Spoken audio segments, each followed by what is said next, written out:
تخيل ان في جزيره بعيد في وسط المحيط الهادي موجود عليها اكتر من 500 تمثال عملاق، كل واحد فيهم وزنه بيعدي ال 80 طن. السؤال هنا، مين اللي بنى التماثيل دي؟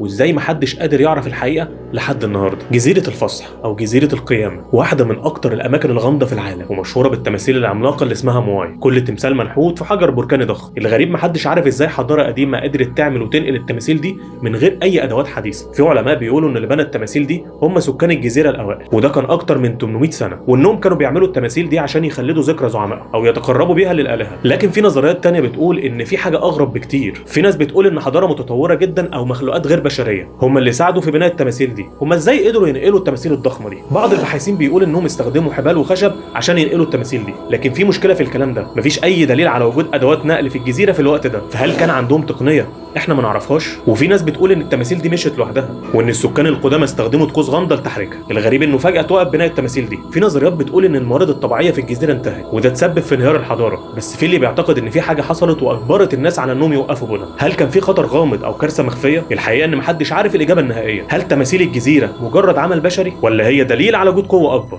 اكتب لي وقول لي رايك في التعليقات.